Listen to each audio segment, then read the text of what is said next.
Shabbat Shalom.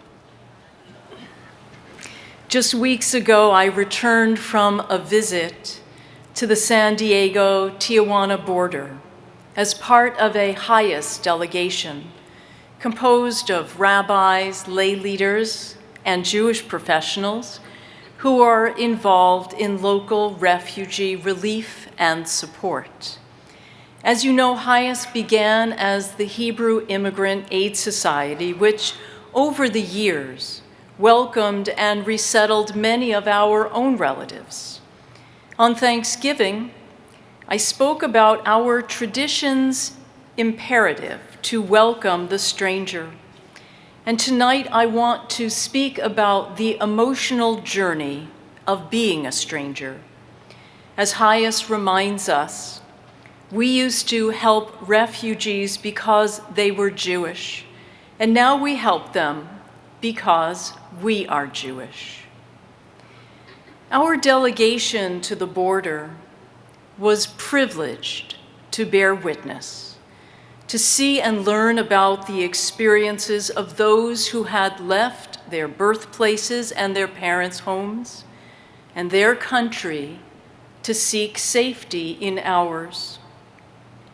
As a Jew, I always carry the stories of those who throughout the centuries have had to leave their own homes, either to escape persecution or to seek a better life.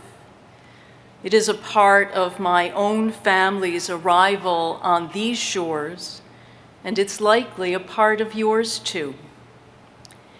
As I read through our parsha, the biblical story of Joseph, one phrase stood out as I thought of all that I had recently seen.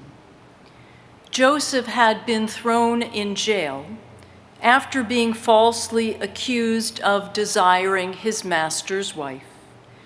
And this verse explains the scope of his circumstances to his fellow inmates.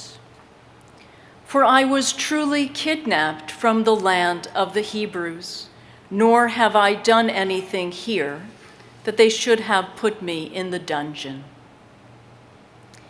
Since visiting the border and hearing from NGOs that are responding to the migrant crisis there, I read Joseph's explanation with new eyes.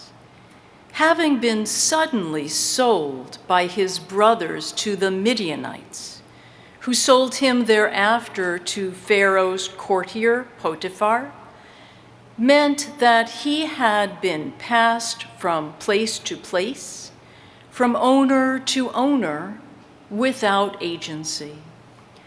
To put it in modern terms, Joseph had been trafficked. When we in the highest delegation met with the organization Survivors of Torture, what became evident are the challenges experienced on the journey to safety, including trafficking. And after so much physical effort and the emotional investment in a safer future, the sobering reality of being detained. We learned that so many have left their homes because of gangs and cartels. Yet along the way, they encountered other gangs who interfered with their passage and, yes, their safety. How smugglers would prey on them and their vulnerability. We learned how sexual assault was something women had to assume they would encounter. How trauma was part and parcel of almost every asylum seeker's long journey.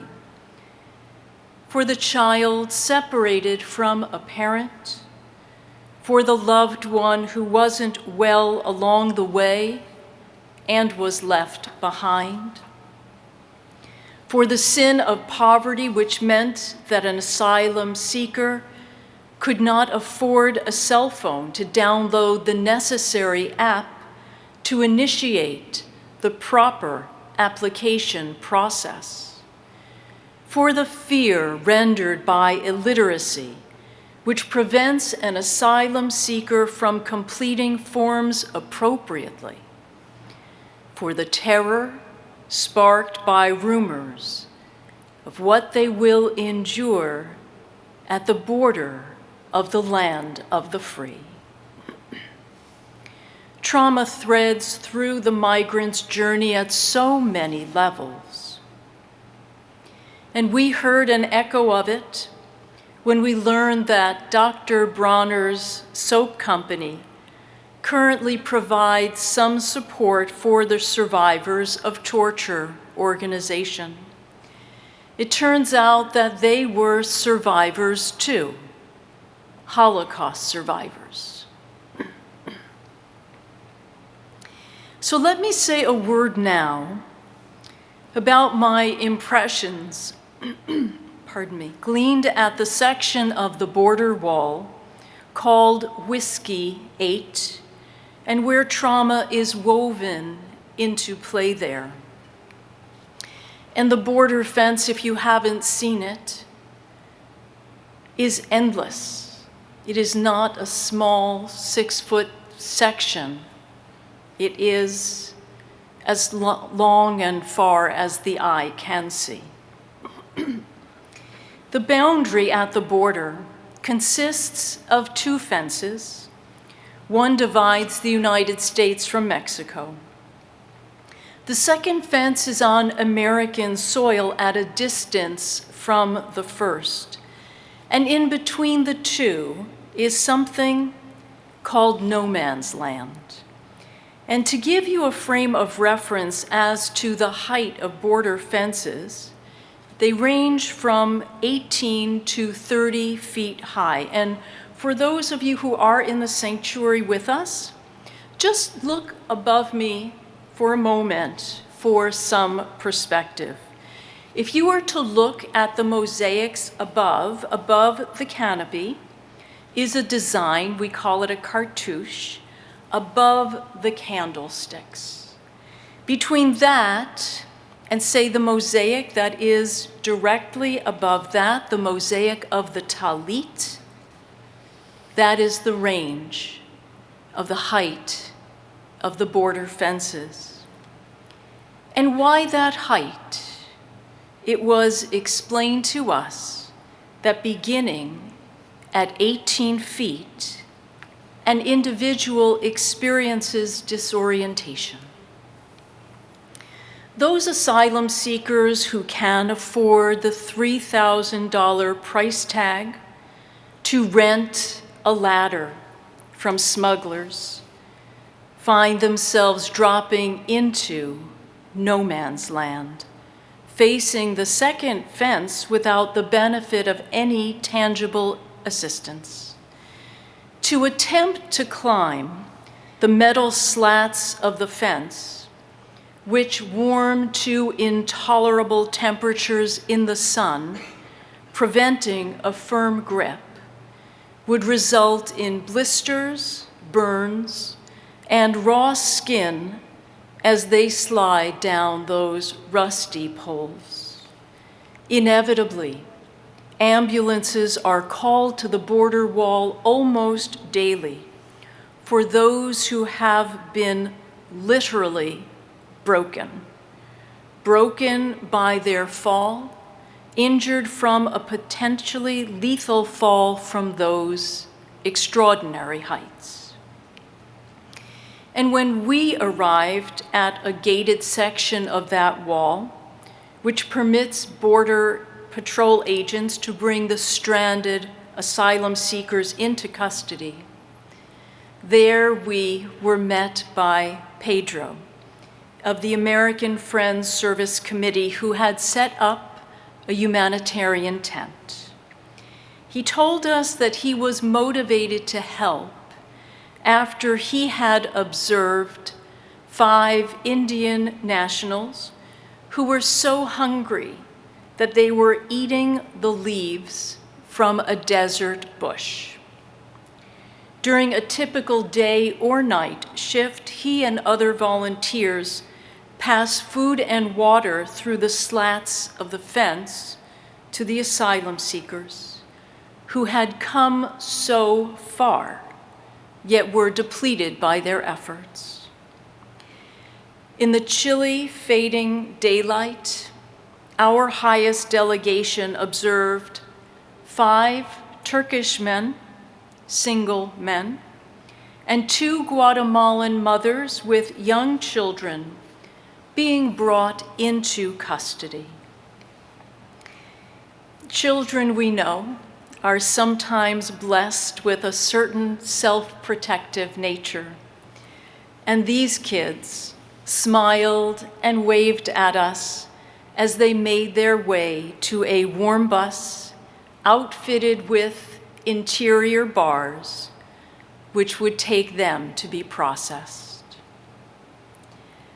Remember Joseph's assertion, "Nor have I done anything here that they should have put me in the dungeon."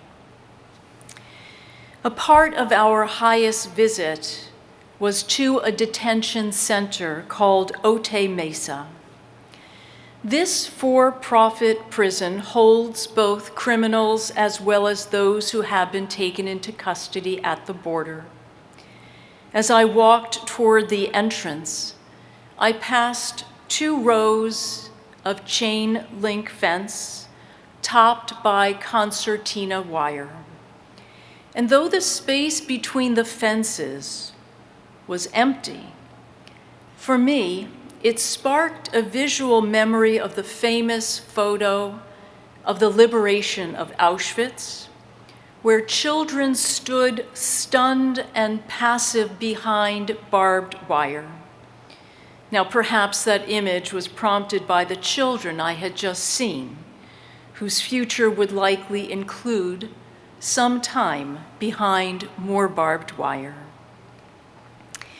Entry to the prison required that we take nothing but our ID. We had each submitted our passport information and licenses for approval weeks before.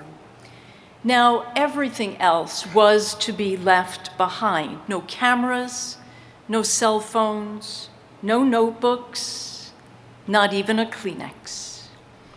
Inside Otay Mesa, our small group was escorted by 3 ICE agents who spoke with us at length, pointing out the facility's standards, the access each resident had to a courtyard, to the chapel and the chaplain, to medical help, and to a legal hearing.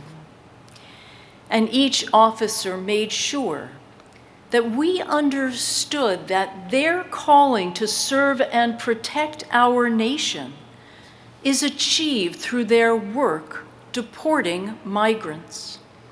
In their view, the only reason the residents were still detained had to do with some judicial hiccup, which delayed but would not prevent their deportation. Like a mezuzah, posted at the entrance of the prison is their motto, which reads without a hint of irony, "Believe it or not, we care." And we read that again as we left the facility.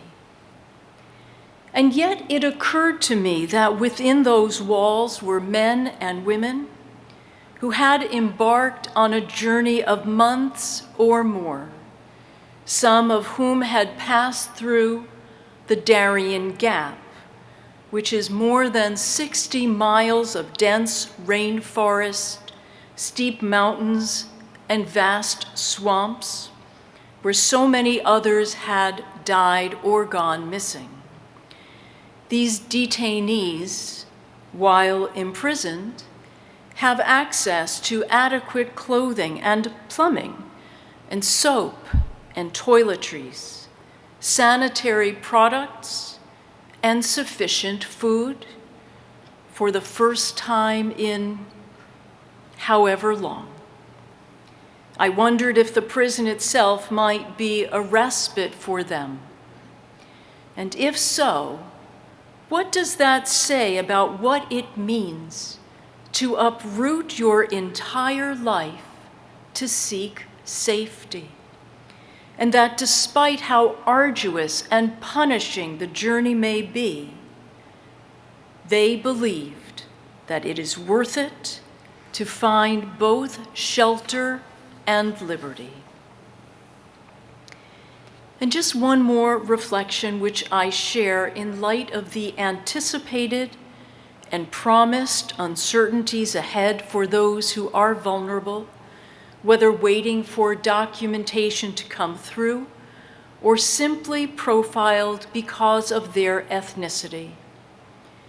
When our highest group met with local clergy, Pastor Maria, Hispanic Lutheran minister, shared a story which illustrates the heightened day-to-day concerns her community faces. She recounted that when a choir member recently failed to show up for rehearsal, no one was able to contact her. And soon after, Maria learned that when her congregant was on her way to the rehearsal, the bus that she had been riding had been stopped, and she was detained along with many others. Maria responded to this family emergency by going to her congregant's home, where she found the woman's children alone. And it was up to Maria and her faith community to make sure that these children would be cared for, since it wasn't clear when their mother would be able to return. I share all this with you because these migrant journeys and challenges are largely invisible to us. What they leave behind, what they have sacrificed, what they cherish, what they seek. Not long ago, we were refugees, both fleeing and seeking, grasping for hands that would lift us until we could manage to rebuild our own shattered lives. The mitzvah, the obligation to care, to provide for those in need, to clothe and shelter, to welcome the stranger, that mitzvah is enduring. As the Hanukkah candles burn brightly on our bima, may they remind us that we bring light into the world when we respond to its brokenness. Ken Yehi Ratzon, may it be so.